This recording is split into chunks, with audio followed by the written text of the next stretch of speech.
الفايل مش عايز يفتح. انا جربت كل الباسورد اللي ماما ممكن تكون عملتها، تواريخ ميلادنا، تليفوناتنا، حتى عيد ميلاد خالتي الله يرحمها حطيته. طب لو تجربي تحطي تاريخ عيد ميلادي انا؟ انت هتهرج يا درويش؟ ما هو بالغلبي هعمل ايه يعني؟ طب انت دلوقتي مش بتقولي ان الست الوالده فاقت الحمد لله؟ طب ما نروح لها ونوريها الجهاز، يمكن لما تشوفه تفتكر. بقول لك ما افتكرتش اسم جوزي، هتفتكر الباسورد؟ انت عارف الجهاز ده عايز مهندس اي تي شاطر قوي علشان يعرف يفتحه. بص انت تسيب لي الجهاز عشان انا عارفه واحد ممكن يساعدنا في القصه دي.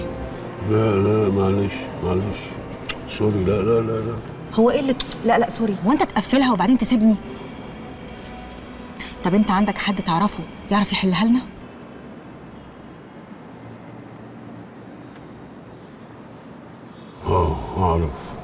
اعرف.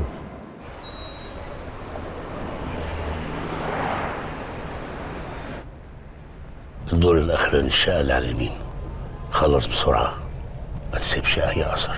اوامرك يا باشا.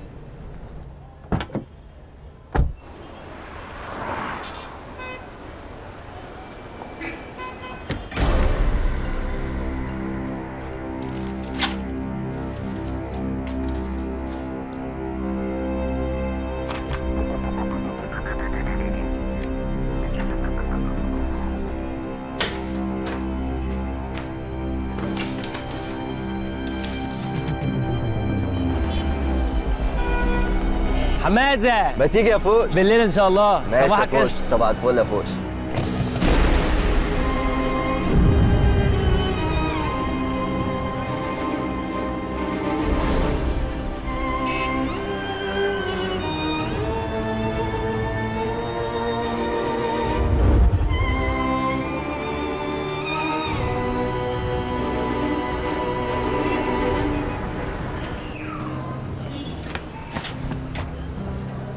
كنت طالع لمين يابا؟ كنت بدور على بيت الحاج عبد الله الصاوي. عبد الله الصاوي مين يا عم؟ قالوا لي ساكن هنا. قالوا له؟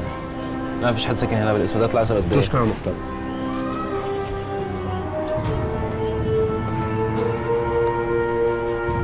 رحت النهارده المدرسه وعملت حته خناقه. الوليه البعيده عايزه تزني بالواد طول الحصه عشان البرجل، يكشي برجل يخزق لها عينيها البعيده. طب والله العظيم لولا ميس سماح النهارده شريتها من تحت ايدي لكنت طلعت مصارينها كده بسناني. بس انا بقى خايفه تستقصد الواد في الامتحانات. تفتكر ممكن تعملها؟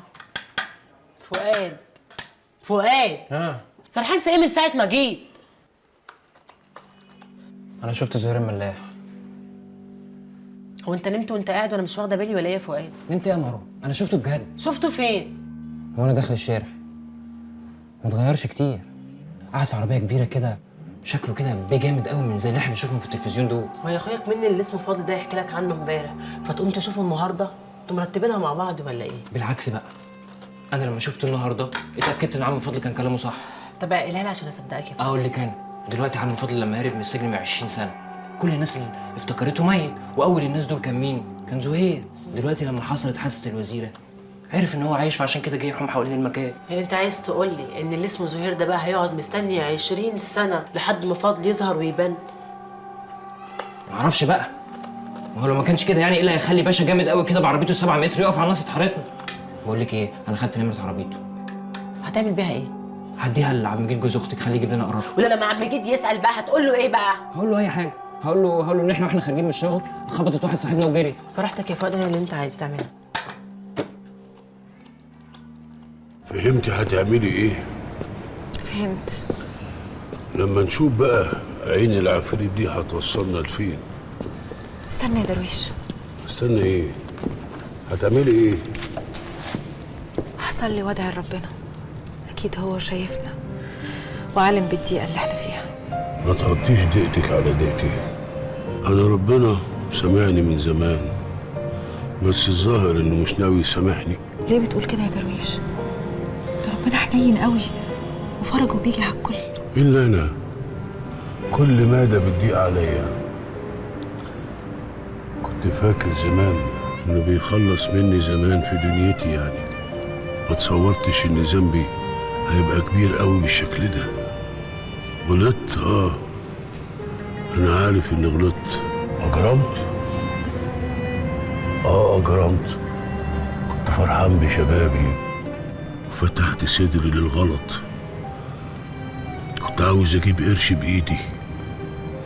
كان كل خطوة بخطيها كانت رجليا بتغرز اكتر، وكل ما استقوى اغرز اكتر واتعك اكتر واكتر، لحد ما في يوم وليلة لقيت نفسي مشلول. لما زهير ضرب نار على فرد الامن انا اتسمرت. قلت ده مش في الخطة. ولما انضار ناحية دسوقي وقتله قلت ده طمع، لكن ما كنتش اتصور ابدا انه يتدور ناحيتي ويضرب عليا نار. فقت في المستشفى بعديها باسبوعين، لقيت ايديا متكلبشه بالحديد والسلاح عليه بصماتي. حاولت افهمهم ان اللي عمل ده زهير. ردوا عليا وقالوا لي مفيش حد اسمه زهير. خدت المؤبد وطلعت على السجن، ورضيت اني اتحاسب على اللي ما عملتوش، يمكن يكون كفارة على اللي عملته. في السجن زهير بعت لي حد علشان يقتلني، ولما فلتت منه جت الرسالة واضحة: طول ما انت في السجن يا فضل يا غول زهير هيبعت اللي يخلص عليك. طب ليه؟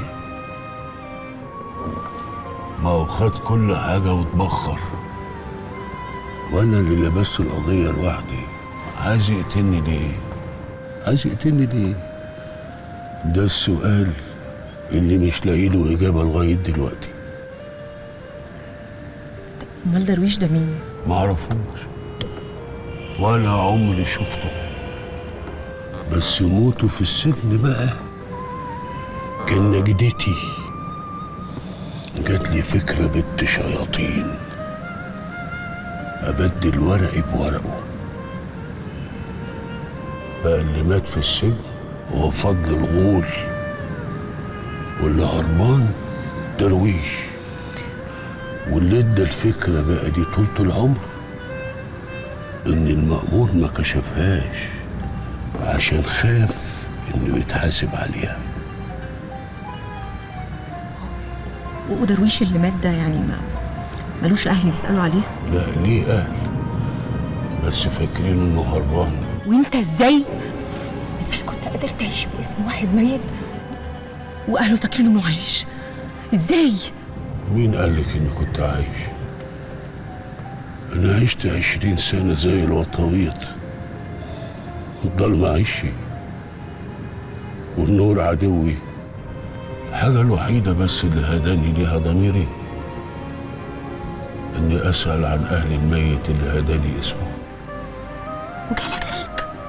هي مرة واحدة ما قررتهاش. ست غلبانة كده عيل عنده يجي 7 8 سنين، ودي ليهم بقى من حوالي ابعتها لهم كل شهر باللي فيه الاسم، يوصله لهم حد يبلغهم ان المبلغ ده من طرف درويش. طيب انت بتحكي لي كل ده ليه دلوقتي؟ يمكن عشان مش قادر أشيل ذنبي أكتر من كده، لا عارف أمشي بيه ولا قادر أنزله. اعملي اللي اتفقنا عليه، وبكرة إن شاء الله هبقى أتصل بيكي.